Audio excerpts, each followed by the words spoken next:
নমস্কার বন্ধুরা, আজকে ডিম ভাজা করব। দুটো ডিম নিয়েছি, ধনেপাতা কেটে নিয়েছি, কাঁচা লঙ্কাও কেটে নিয়েছি এবং সাদা তিল সামান্য দিয়েছি।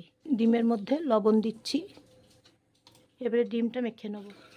লবণ দিয়ে মেখে নিচ্ছি, ধনে পাতা সাদা তিল মেখে নিচ্ছি, ডিমটা গুলে নিচ্ছি।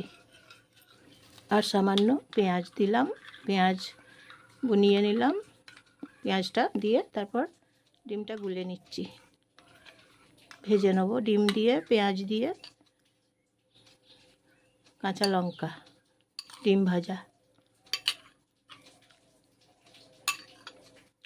ভেজে নিচ্ছি।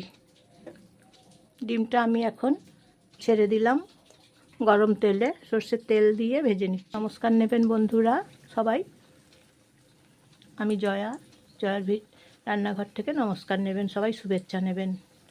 ডিম ভাজা রেসিপি রান্না করছি, কেমন হয়েছে বলবেন। একটা লাইক করে দেবেন, একটা সাবস্ক্রাইব করে দেবেন বন্ধুরা, এবং শেয়ার করে দেবেন সবাইকে, আপনজনদের সবাইকে শেয়ার করে দেবেন এবং কেমন হয়েছে বলবেন।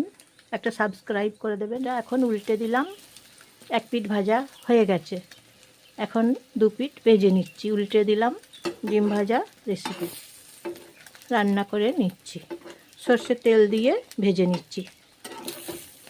গরম ভাতের সঙ্গে দারুণ খাওয়া যায় বন্ধুরা। হয়ে গেছে ডিম ভাজা, আজকের মতো রুটির সঙ্গেও খাওয়া যাবে খুব সুন্দর করে ডিম ভাজা রেসিপি। এই যে দেখুন বন্ধুরা, ডিম ভাজা করে নিলাম, রুটি দিয়ে খাওয়া যাবে খুব সুন্দর। পেঁয়াজ দিয়ে, কাঁচা লঙ্কা দিয়ে, সাদা তিল দিয়ে ভেজে নিলাম, সর্ষের তেলের সঙ্গে ভেজে নিয়েছি ডিম ভাজা রেসিপি।